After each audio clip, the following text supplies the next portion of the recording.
chosen one. In the last 24 hours, you did something that made heaven stop singing. I'm not speaking metaphorically. I'm not using poetic language to sound spiritual. I mean literally, the throne room went silent. Angels mid-flight froze. Prayers rising like incense hung suspended in the air. The hum of eternity paused. And it happened because of you. Not because of what you said out loud. Not because of some grand public declaration. It happened in a moment so small, so private, so ordinary that you almost missed it yourself. Maybe it was at your kitchen table at 6:47 inches the morning, coffee going cold in your hand. Maybe it was in your car in a Walmart parking lot, gripping the steering wheel with both hands. Maybe it was in a hospital hallway under fluorescent lights that made everything feel too real. Or alone in your bedroom when the house finally went quiet and you couldn't run from the choice anymore. You made a decision, and heaven stopped. Here's what they don't tell you in Sunday school. There are moments so spiritually volatile that the entire realm of the spirit holds its breath. When a human being, broken, weary, doubting, chooses faith over fear in the darkest hour, it sends shockwaves through eternity. What looked like weakness to you looked like warfare to heaven. What felt like surrender was actually the most dangerous act of rebellion hell has ever seen. You thought no one noticed, but God leaned forward on his throne. The enemy thought he had you cornered. But you broke the script, and now God is responding. Not tomorrow, not someday. Right now, while you're reading these words, a 3-stage divine response has already been set in motion. Angels have been dispatched. Doors you didn't knock on are unlocking. Provision you didn't pray for is moving. But if you click away now, you'll go back to confusion. You'll wonder why your chest feels tight, why your spirit is restless, why everything feels like it's shifting, but nothing looks different yet. Stay with me. Before this video ends, I'm going to show you the 3 things that happened in heaven because of that one choice and the 3-stage response God has already started. If something in you is already stirring, if your hands are shaking or your eyes are burning, don't scroll. Type in the comments, "I know this is for me." That simple act is your way of saying, "God, I'm listening." Then come right back, because heaven went silent. And now God is speaking. Let me tell you something that might shake you. You might not even realize what you did. It didn't feel holy. It didn't feel dramatic. It didn't come with a lightning bolt or a choir of angels singing your name. It felt ordinary, painfully ordinary. Like just another Tuesday in a life that's had too many Tuesdays already. But here's what heaven saw. Maybe it was Sunday night. You were sitting in your living room, remote in hand, flipping through channels you've already seen 1,000 times. Your phone rang. You looked at the screen and saw that name. The one that always leaves you feeling worse after you hang up. The toxic one. The one who only calls when they need something, never when you do. You stared at that screen for 3 rings. 4. And then you did something that hell didn't expect. You let it go to voicemail. Not out of spite, not to play games, but because somewhere deep in your weary soul, you finally chose peace over people-pleasing. You chose silence over another draining conversation that would steal your sleep and poison your prayers. Heaven went quiet, because that wasn't weakness, that was warfare. Or maybe it happened Thursday morning at your kitchen table. You were drinking your coffee, the same chipped mug you've used for 15 years, staring out the window at a world that keeps spinning while you feel like you're standing still. And that old argument came back. The one with your daughter, the one with your son, the one with the family member who said those words you can't unhear. You've replayed that conversation so many times you could recite it in your sleep, every cruel word, every betrayal, every moment where they should have known better but didn't. And right there, between the 2nd and 3rd sip of coffee, you made a choice. Instead of rehearsing the script again, instead of building your case for the 100th time, you whispered 6 words that changed everything. God, I forgive them, again. Not because they asked for it, not because they deserved it, but because carrying that weight for one more day was going to kill something inside you that you can't afford to lose. The angels stopped moving. Because forgiveness in secret is louder than worship in public. I know you're tired. I know you've buried people you thought you'd grow old with. I know you've watched dreams die that you spent decades building. I know your body hurts in places that didn't used to hurt. I know your bank account reminds you every month that you're living on less than you once had. I know loneliness has become so familiar it almost feels like company now. But let me tell you what else you did. Maybe it was in the grocery store parking lot. You were adding up prices in your head before you even walked in, because every dollar matters now. Social security doesn't stretch like it used to. The bills don't care that you're 73. And right there, fumbling with your purse, you saw someone. Maybe it was the woman with the cardboard sign at the intersection. Maybe it was the young mother at the checkout counting pennies, her kids watching with those big, hungry eyes. And you did something foolish by the world's math. You gave $20, $10, $5, whatever you had that you technically couldn't afford to give. But you gave it anyway, because somewhere beneath the exhaustion and the aches and the fear about your own future, there's still a heart that believes God sees. Hell trembled. Because generosity from a fixed income is faith on fire. Or maybe it was last night. 2 in the morning, couldn't sleep again. Your knees ache, your back won't cooperate. The medications on your nightstand are multiplying like rabbits. You've prayed about your health so many times the words feel stale in your mouth. You've asked God why. You've begged him for relief. You've wondered if he's even listening anymore. But last night, in the darkness, you did something radical. You stopped complaining, just for one night. And instead of listing everything that's wrong, you whispered something that took every ounce of faith you had left. Lord, I trust you anyway. Heaven held its breath. Because trust in the dark is the most dangerous weapon against despair. Right after you did it, nothing changed. The phone didn't ring with good news. Your body didn't suddenly feel 20 years younger. Your bank account didn't miraculously multiply. But somehow you felt lighter. The room felt different. The air shifted. You couldn't explain it. You probably dismissed it. But that wasn't your imagination, chosen one. That was the atmosphere responding to obedience. Here's what you need to understand. The silence in heaven wasn't emptiness, it was awe. When a human being who has every earthly reason to quit chooses faith instead, eternity stops to watch. Because that kind of trust doesn't come from strength. It comes from something deeper. It comes from a soul that's been broken enough to know that only God can hold the pieces together. You thought nobody noticed. But God leaned so far forward on his throne that the angels had to steady it. In a moment, I'm going to show you exactly why heaven went silent instead of exploding in noise right away. Because silence isn't absence, silence is preparation. And what God is preparing right now in response to what you did is so precise, so perfectly timed, so specifically designed for your next season that if he rushed it, you'd miss the fullness of what he's about to release. But before we go there, I need you to do something. If one of those examples hit you in the gut, if your hands are shaking, or your throat is tight, or you're wiping tears you didn't know were coming, don't stay silent. Type in the comments, "That's me," not for my ego, not for the algorithm, but because you're raising your hand in the spirit. You're saying, "God, I'm here. I'm listening. I did that thing, and I need to know what happens next." Type it now, then come right back. Because what I'm about to show you next will explain why that moment of obedience just unlocked something in heaven that's been sealed for years. Let me take you somewhere most preachers won't go.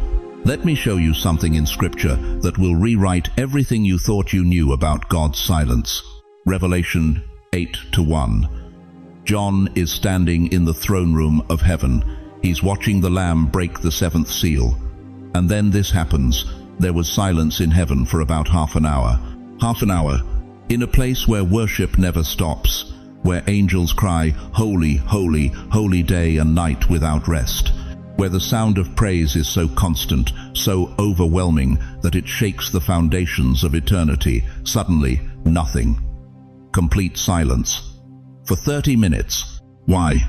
Because something was about to happen that required every eye, every ear, every heartbeat in heaven to stop and pay attention. Chosen one, I need you to understand what silence means in the presence of God. This isn't the cold silence of abandonment. This isn't the empty silence of a disconnected phone line. This is the silence of a courtroom when the judge walks in and everyone rises. This is the silence of a hospital waiting room when the doctor steps through the doors with results. This is the silence of Madison Square Garden when 20,000 people hold their breath before the national anthem. It's the silence of witness.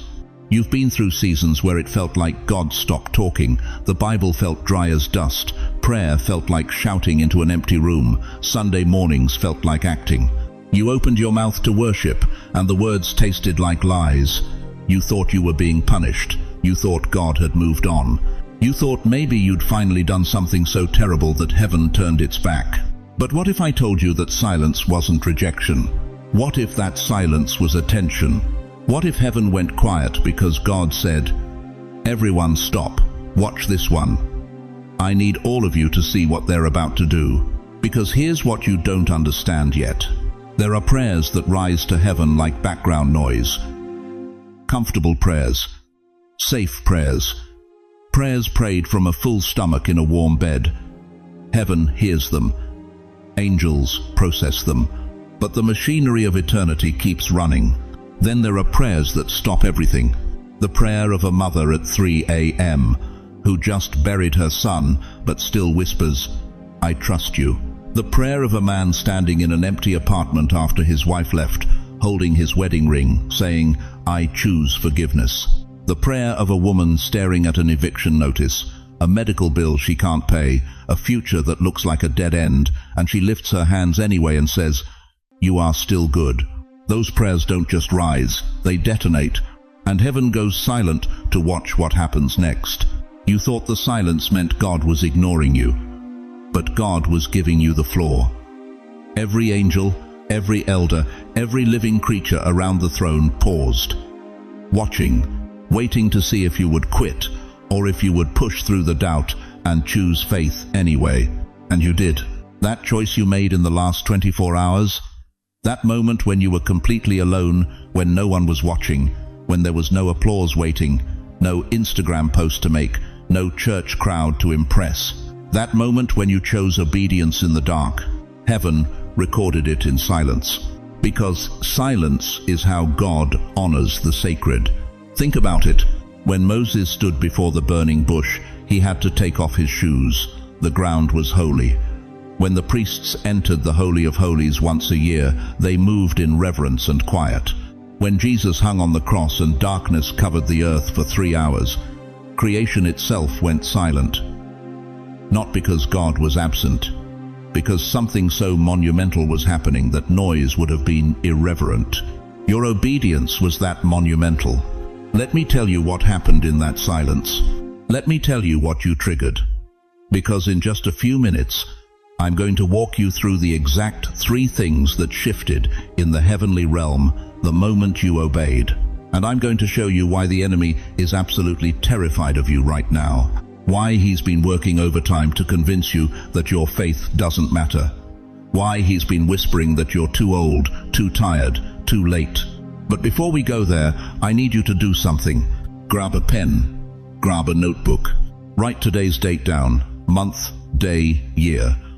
Write it in the margin of your Bible if you have to, because you're going to come back to this moment 6 months from now, a year from now, and you're going to say, "That was the night everything changed. That was the night I finally understood what God was doing in the silence." The silence wasn't punishment, chosen one. It was preparation. And now that heaven has finished watching, now that every witness has seen what you did in the secret place, now that the record has been entered into the courts of eternity, God is about to respond, and his response will not be quiet. So, stay with me. Because what I'm about to show you next will explain every closed door, every delayed answer, every season you spent feeling invisible. You're about to see the strategy behind the silence, and you're about to discover that God was never further away than the moment you thought He forgot your name. Chosen one, let me ask you something that might sting at first, but I need you to stay with me. Do you ever look back at your life and wonder if God forgot about you somewhere along the way? Do you ever count the years 20, 30, 40 years of setbacks and think, what was the point of all that pain? I'm going to tell you something that will change how you see every scar you carry. Nothing was wasted. Not one tear, not one sleepless night, not one betrayal, not one hospital room, not one bankruptcy, not one funeral where you stood alone, wondering if anyone would even remember you when your time came. Every single moment was designed to build something inside you that could not be built any other way. Let me take you back. Think about the last 40 years of your life. Maybe it started with a marriage that crumbled. You gave everything, your youth, your trust, your body, your hope, and they walked away. Or maybe they stayed but checked out emotionally, and you've been living with a stranger under the same roof for decades. The church told you to pray harder. Friends told you to leave. You did neither. You just survived. Then came the kids. You raised them in the fear of the Lord. You drove them to Sunday school. You prayed over their beds.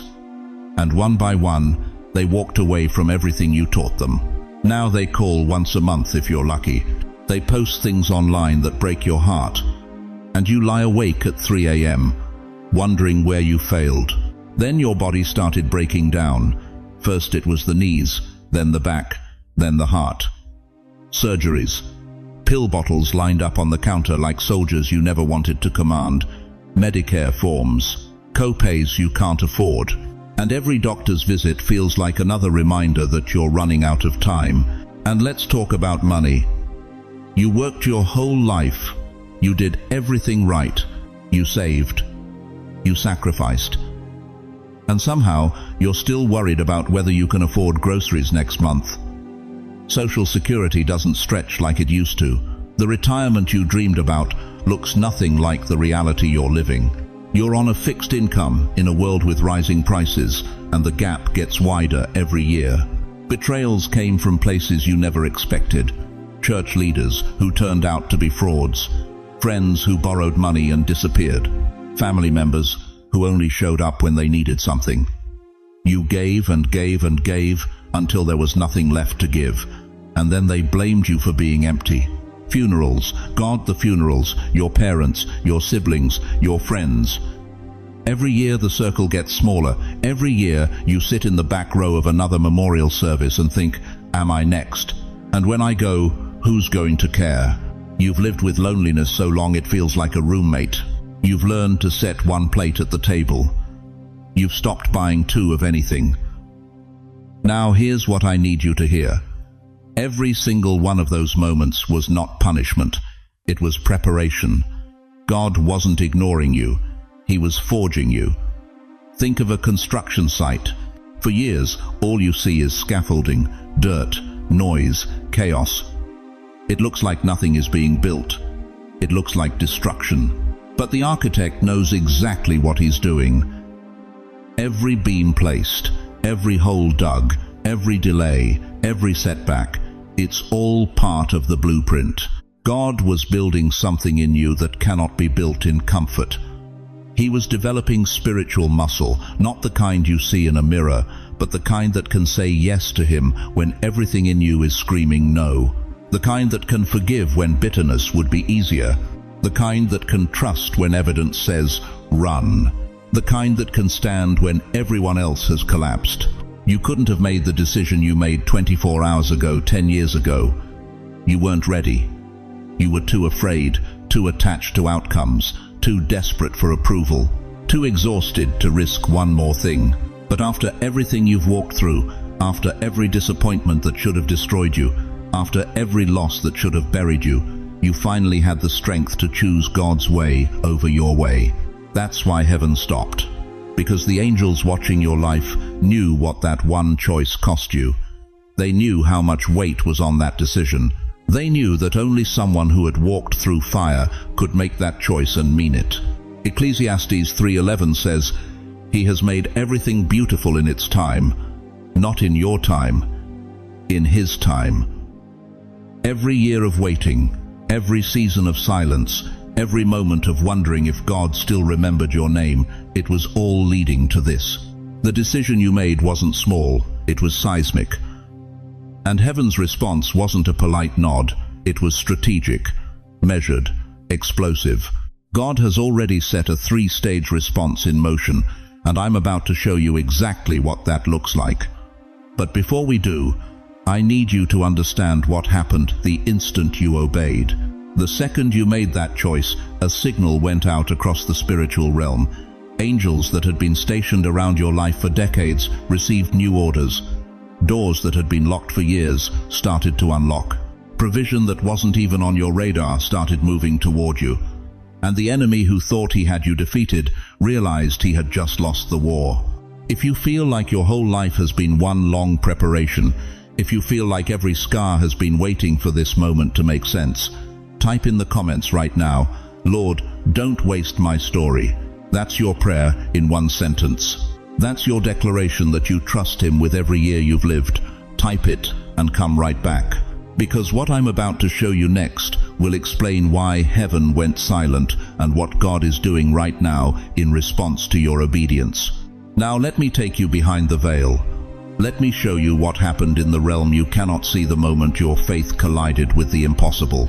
3 things occurred in heaven, not symbolic, not metaphorical, actual, documented, irreversible shifts in the spirit. And once you understand what took place, you will never look at that quiet decision the same way again. First, the accuser fell silent. Picture this. There's a courtroom in the heavenly realm. It's been described in the book of Job. It's referenced in Zechariah chapter 3. And in that courtroom, there is a prosecutor who never rests. His name is Satan, which literally means the accuser.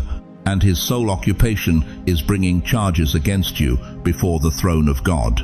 Day and night, he stands there with files, thick files, your name stamped across the top. Inside, every failure, every divorce, every relapse, every word spoken in anger that you wish you could take back, every addiction you wrestled with in secret, every abortion, every betrayal, every lie, every moment of weakness when you chose yourself over God.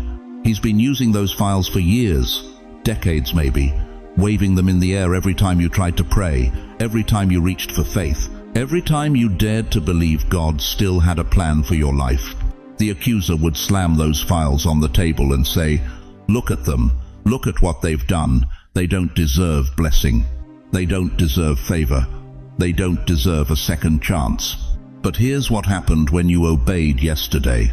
That decision, the one that felt small, the one that cost you everything, the one you made when no one was watching, snatched the evidence right out of his hand. Revelation 12:11 says, "They overcame him by the blood of the Lamb and by the word of their testimony." The prosecutor opened his mouth to speak, and nothing came out. Because the blood of Jesus that you activated through faith erased every charge. In that moment, the courtroom went quiet. The files dissolved into ash, and the accuser had no choice but to step back, powerless. You didn't just make a good decision. You dismantled a legal case that hell has been building against you for years. Second, the angels documented it. There is a book in heaven. Malachi 3:16 calls it the Book of Remembrance. It's not like the Book of Life, where names are written for salvation. This book is different. This book records defining moments, pivotal choices, the times when a human being stood at a crossroads and chose God over everything else. Your name was already in the Book of Life. But yesterday, an angel opened the Book of Remembrance. And with a hand that never shakes, never makes mistakes, he wrote your name again. Not as someone saved, but as someone trusted.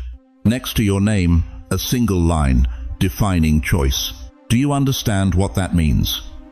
Years from now, maybe 10, maybe 20, you're going to look back on your life and see 2 versions of your story. One version, the life you would have lived if you had said no yesterday. And the other version, the life you're about to walk into because you said yes. This moment is the hinge, the before and after, the split in the timeline. And heaven documented it. Because what you did in secret will be shouted from the rooftops. What you sacrificed in the dark will be rewarded in the light. The angels don't forget. They don't overlook. They write it down, and they wait for the fulfillment. Third, God smiled. I need you to feel the weight of this, not the theology. The intimacy. There's a story in Genesis 22 that most people skim over too quickly. God told Abraham to sacrifice his son Isaac, the boy he waited 100 years for, the promise made flesh. And Abraham didn't argue, he didn't negotiate. He tied Isaac to the altar, raised the knife, and prepared to obey. And just before the blade came down, God stopped him. And in Genesis 22:12, God said something that should make every believer tremble.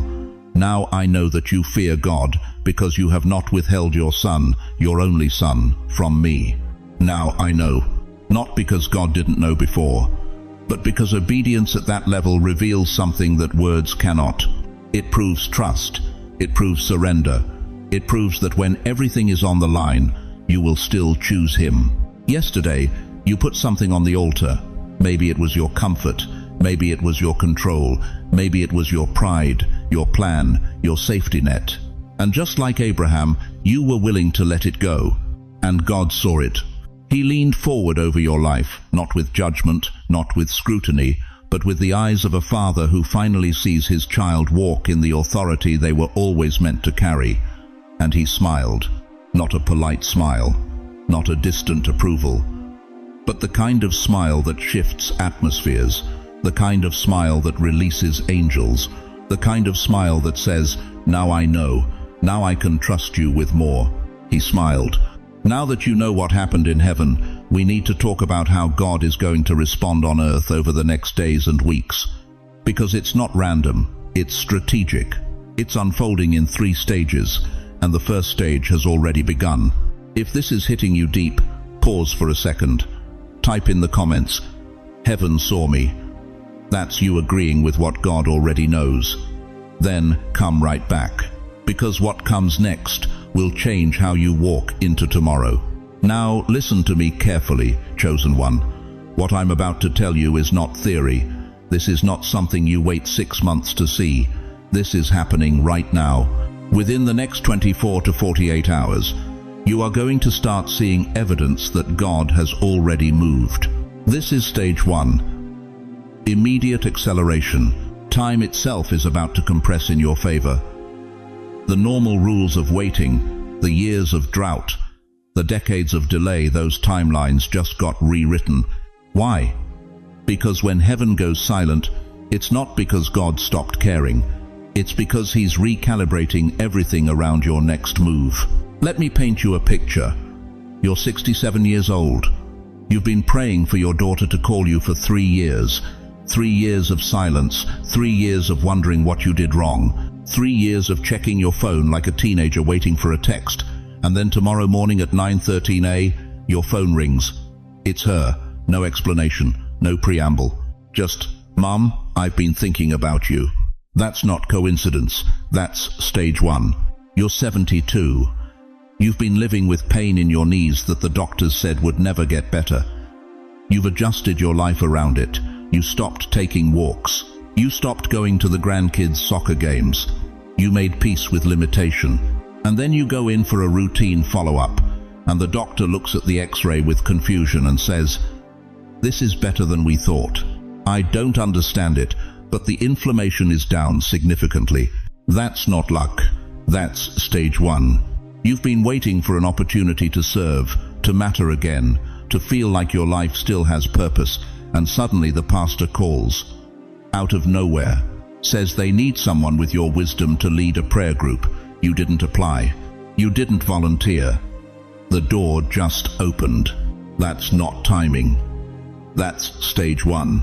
Here's what's happening in the spiritual realm right now. Amos 9:13 says, "Behold, the days are coming when the plowman shall overtake the reaper." Do you understand what that means? In normal farming, you plant in spring, you wait all summer, and you harvest in fall. That's the order. Plant, wait, reap. But God is saying there's a season coming when the one still planting will bump into the one already harvesting. The wait collapses. The gap closes. What used to take years starts happening in days. You are in that season right now. But here's the danger. You could miss it. You could look at that phone call and say, well, she was probably just bored. You could hear that doctor's report and chalk it up to better medication. You could get that opportunity and think, they probably couldn't find anyone else. And if you do that, you'll walk right past the breadcrumbs God is dropping. Don't you dare minimize what's about to happen. God is not playing games with you. He didn't silence heaven just to give you a coincidence. He silenced heaven because he's about to move so fast in your life that if you blink, you'll miss the setup. These next 48 hours are critical. This is where the acceleration begins. This is where you start seeing proof that your decision, that private, quiet, painful decision you made in the dark, actually registered in eternity. I need you to do something practical. Get a notebook, not your phone, a real notebook with a pen. And over the next 2 days, I want you to write down every single thing that feels even slightly unusual. A sudden peace about something that's tortured you for months. A check in the mail you weren't expecting. A conversation that goes better than it should have. A memory that surfaces and brings healing instead of pain. A stranger who says exactly what you needed to hear. Write it down. Because here's what's going to happen. 2 weeks from now, doubt is going to knock on your door. The enemy is going to whisper, nothing's really changed. You're still stuck. You're still forgotten. And when he does, you're going to open that notebook and read the evidence. You're going to see the fingerprints of God all over those 48 hours, and doubt will have nowhere to stand. Your faith is not fragile, but your memory is. Write it down. And understand something. Stage 1 is not the gift. Stage 1 is the signal. It's God's way of saying, I heard you, I saw you, I'm moving, stay awake. These small shifts, these quick answers, these sudden breakthroughs, they're not the destination. They're the starting gun. Because if this is what happens in 48 hours, what do you think is coming in stage 2? Stage 2 is where God does something most people your age have given up hoping for. Stage 2 is where he starts restoring lost time. And I'm not talking about making you feel better about the years that slipped away. I'm talking about giving them back. But before we go there, I need you to settle something in your spirit right now. Are you ready to stop calling God's movement coincidence? Are you ready to actually believe that what you did in secret has triggered a response in heaven? Because if you're not ready to receive it, you'll explain it away before it even lands. The harvester is about to overtake the plowman in your life. The weight is collapsing. Time is bending in your favor. Stage 1 has already started. Don't miss it. Now listen carefully, chosen one, because what I'm about to tell you will shatter every lie you've believed about wasted time. You think you're too late. You think too many years slipped through your fingers. You look back at the decades you spent in the wrong marriage, the seasons you buried in bitterness, the time you lost to illness, depression, or simply not knowing what God wanted from you. And the enemy whispers the same poison every morning. It's over. You missed your window. But here's what hell doesn't want you to know. God doesn't operate on your calendar. He operates outside of time. And right now, in this very moment, he is about to do something that will make every regret in your rearview mirror look like preparation instead of punishment. The prophet Joel saw this thousands of years ago. He watched a nation devastated by locusts, crops destroyed, hope devoured, future eaten alive. And God spoke one sentence that changed everything.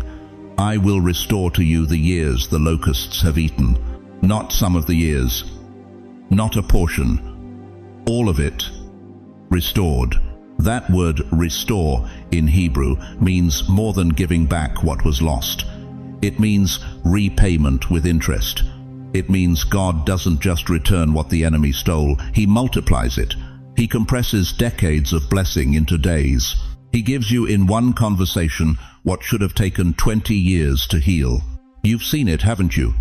That phone call from the daughter who hasn't spoken to you in 15 years. That sudden breakthrough in your health after 10 years of decline. That financial provision that showed up out of nowhere and covered what you'd been drowning in for half a decade. That's not coincidence. That's compression. That's God redeeming time. And here's why this matters right now. You're not in stage 2 by accident. God didn't bring you this far to leave you sitting on a porch watching reruns. He brought you through the fire so you could carry the oil. He allowed the breaking so you could become the blessing. Because stage 3 isn't retirement, it's deployment. Let me tell you what's happening in the spirit realm right now. While you've been thinking your best days are behind you, heaven has been preparing your greatest assignment ahead of you. Not as the young warrior charging the front lines, but as the seasoned general calling the plays. Not as the rookie making noise, but as the veteran making impact. You think promotion is about money, about a bigger house or a better retirement account? He's positioning you to become a spiritual grandmother, a spiritual grandfather to people who are drowning in a world that has no anchors. There are young believers right now, 25, 35, 40 years old, who have degrees but no discernment. They have information but no wisdom. They have ambition but no anointing. And they're looking for someone who's been through the fire and came out carrying the fragrance of it. That's you. Your assignment isn't over. In some ways, it's just starting. You've got the scars that prove God is faithful. You've got the limp that proves you wrestled with him and didn't let go. You've got the gray hair that proves you survived what should have killed you. And now he's saying, I need you to mentor. I need you to intercede. I need you to write. I need you to pray. I need you to lead that small group.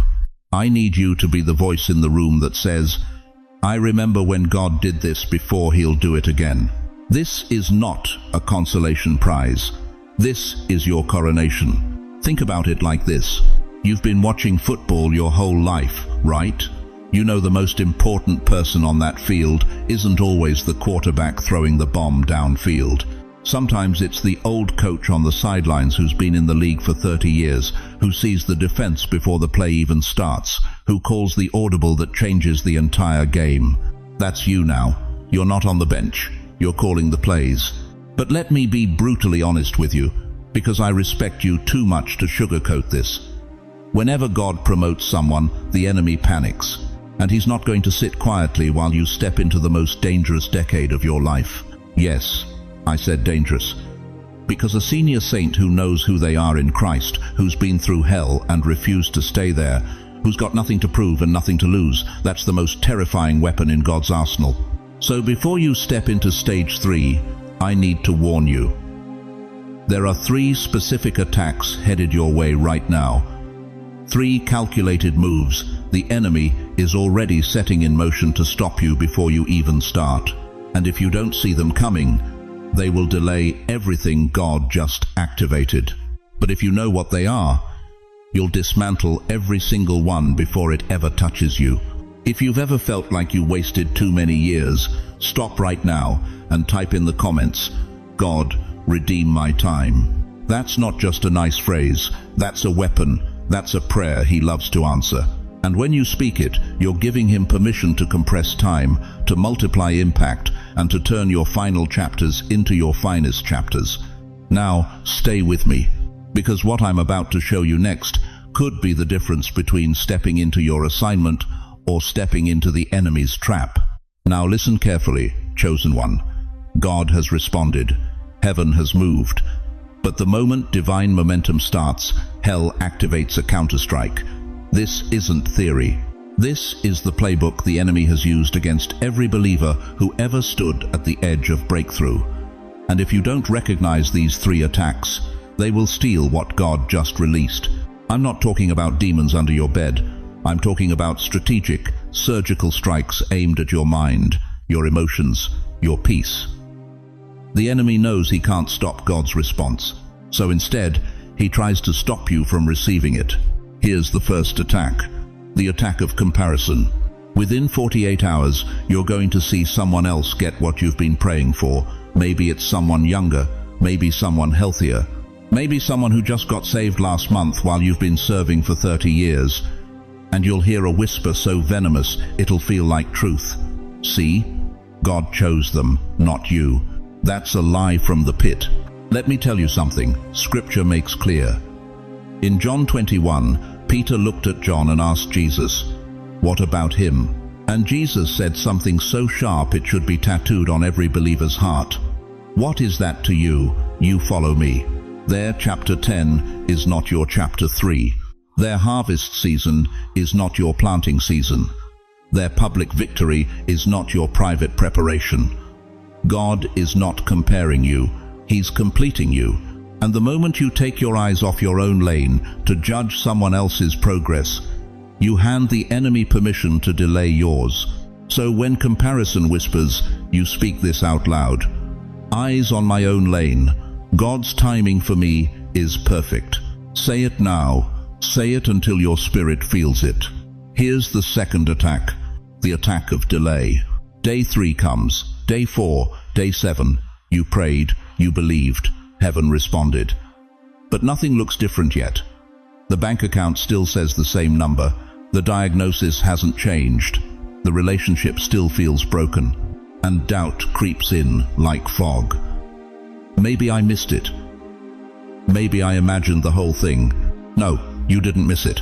Habakkuk 2-3 says, "Though it tar, wait for it. It will certainly come and will not delay." God's response is already in motion. But here's what most believers don't understand. Part of God's response is timing you can handle. He doesn't just release the blessing, He prepares you to carry it without it destroying you. Think about the Israelites. God could have taken them straight into the promised land in 11 days. Instead, it took 40 years. Why? Because they weren't ready. The blessing was ready, but they needed transformation first. Delay is not denial. Delay is development. When you feel the pressure of nothing's happening, speak this. Delay is not denial. God's timing is developing me, not punishing me. And then you rest. You don't chase. You don't panic. You rest in the knowing that what God started, He will finish. Here's the third attack, and this one is the most deceptive. The attack of confusion. Suddenly, more than one door opens. A ministry opportunity, a job offer, a move to another state, a new relationship, and instead of clarity, you feel chaos. You freeze. You think, what if I choose wrong? What if I miss God's best? Let me stop you right there. Psalm 37-23 says, "The steps of a good man are ordered by the Lord," not just the big decisions, the steps, every single one. God is not playing hide and seek with your destiny. He's not setting traps to see if you'll mess up. Here's how you'll know the right door. Peace. Colossians 3:15 says, "Let the peace of God rule in your hearts." That word rule in Greek means to act as an umpire. Peace is your umpire. The right door will feel like rest, not panic. The right choice will settle your spirit, not agitate it. If you feel pressure, urgency, fear, that's not God. That's the enemy trying to rush you into the wrong move. So, when confusion tries to paralyze you, speak this: I will be led by peace, not pressure. The right door feels like rest. God is not asking you to be perfect. He's asking you to be sensitive. Sensitive to His voice, sensitive to His peace. Now, here's what you need to understand. These 3 attacks, comparison, delay, confusion, they don't come one at a time. They come together, they layer, they compound. And if you're not spiritually alert, you'll find yourself 6 months from now still standing in the same spot, convinced God didn't respond when the truth is you got distracted by the warfare. But not this time. This time, you're armed. This time, you recognize the playbook. This time, you stand firm. So let me ask you, are you going to let comparison steal your joy? Are you going to let delay convince you God forgot? Are you going to let confusion paralyze you into inaction? Or are you going to stand? Because here's what I know. God didn't bring you this far to leave you defenseless. He didn't silence heaven over your decision just to let hell drown out his response. You are equipped. You are covered. You are not backing down. Now I want to move from explaining to activating.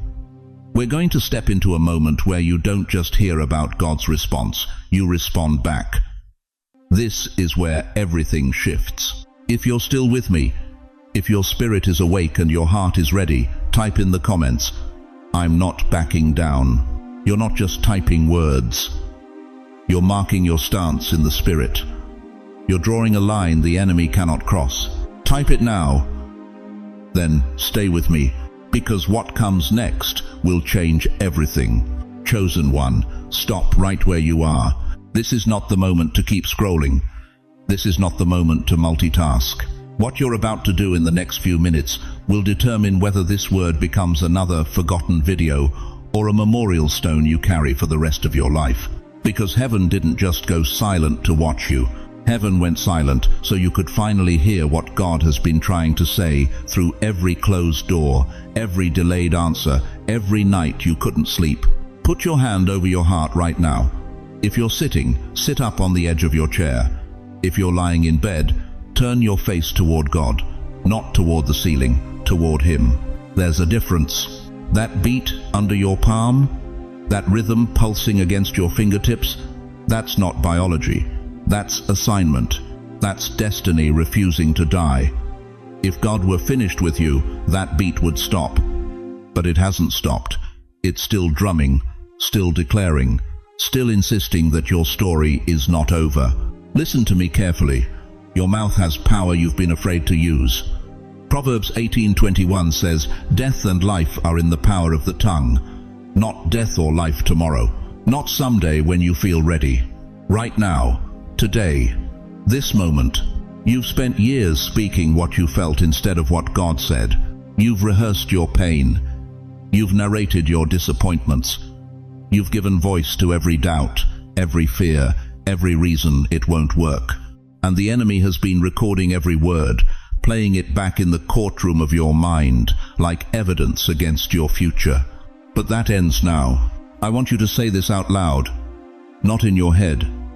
Out loud. Your walls need to hear it. The atmosphere in your house needs to hear it. Hell needs to hear it. Say, "God, I receive your response to my obedience." Say it again, louder this time.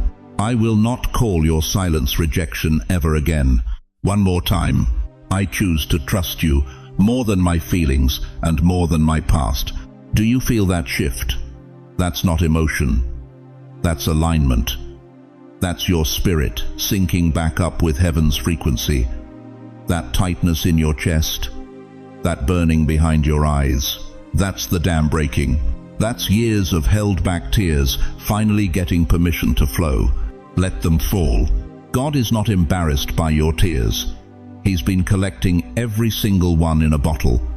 Psalm 56:8 says He records them.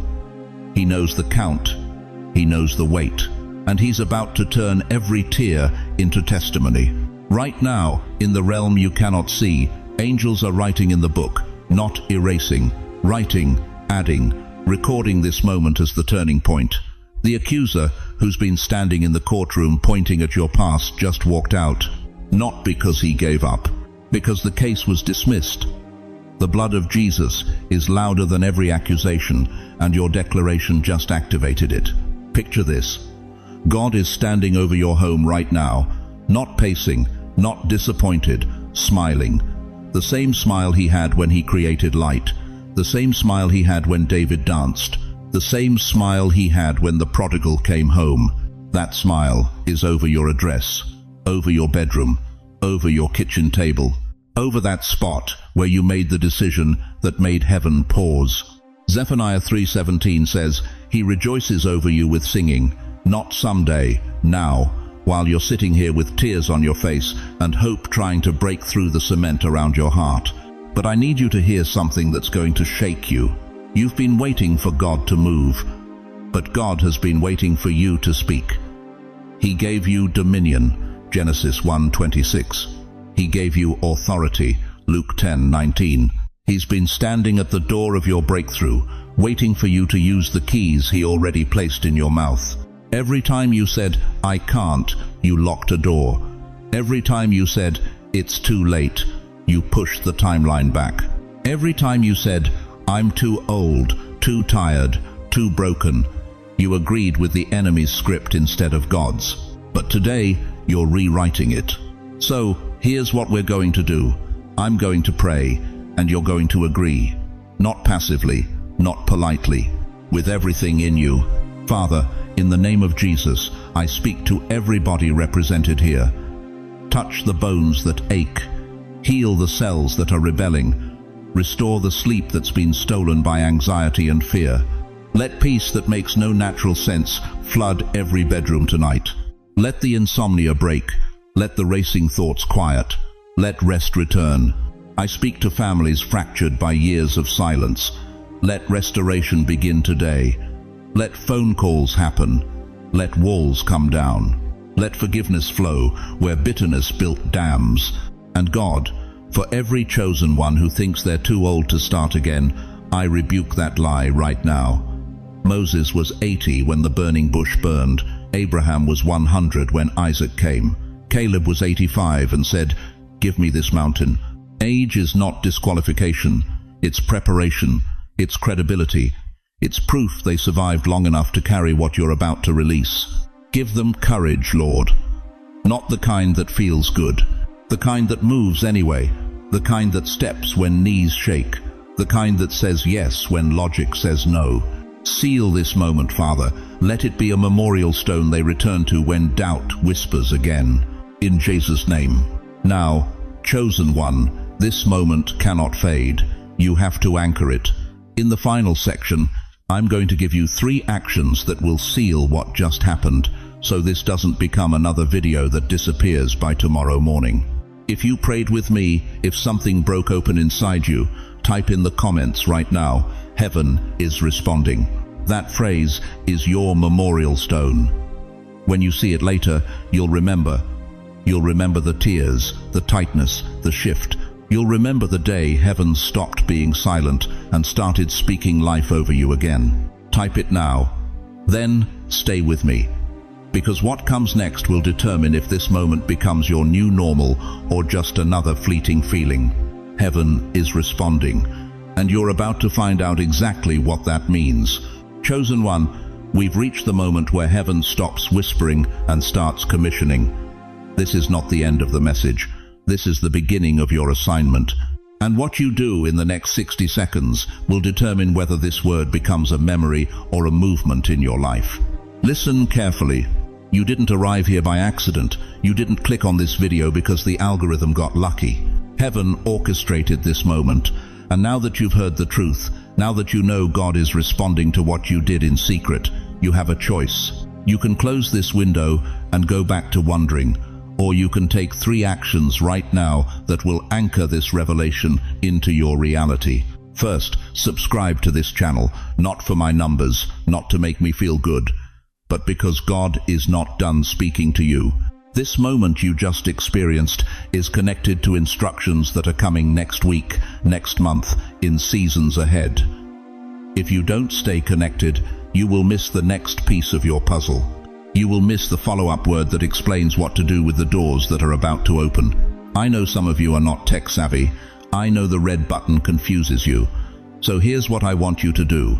Call your grandchild. Call your daughter. Look them in the eye and say, "This is important to me. Help me subscribe and turn on the bell." That simple request is ministry. You are teaching the next generation that spiritual instruction still matters. You are showing them that even at your age, you are still seeking, still hungry, still listening for the voice of God. Do it now. Don't wait. Waiting turns into forgetting, and forgetting turns into missing what heaven prepared specifically for you. Second, go to the comments right now and leave a public marker. Write one of these 3 things. Heaven is responding, or I received this, or simply the number 777. This is not superstition, this is spiritual strategy. In Joshua 4, God told his people to stack stones as a memorial so that when future generations asked, "What do these stones mean?" they could say, "This is where God moved. Your comment is your stone." 6 months from now, when the enemy tries to tell you nothing changed, you will scroll back, see your own words, and remember, this was the night everything shifted. Type it now.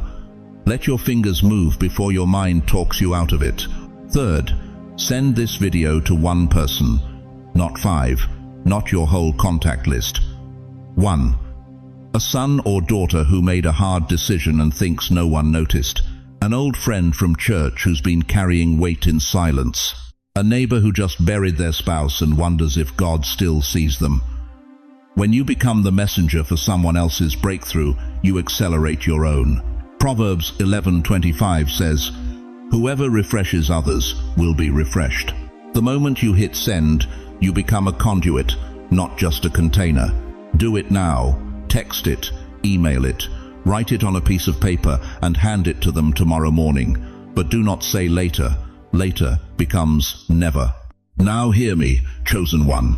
I'm about to release a blessing over you, and I need you to receive it with everything in you. The Lord bless you and keep you. The Lord make his face shine upon you and be gracious to you. The Lord turn his face toward you and give you peace. You are not finished. You are not forgotten. You are not invisible. You are the light in your family's window. As long as you are here, there is a lamp burning in that house. Your children see it. Your grandchildren feel it. Even strangers who pass by sense that something holy still lives there. You are the chosen one, and heaven just proved it. Now go walk in it. Before you leave, do 3 things. Subscribe so you don't miss what God says next. Comment your declaration. Heaven is responding. Share this with one person who needs hope tonight. Don't say later. Do it now. I'll see you in the next revelation.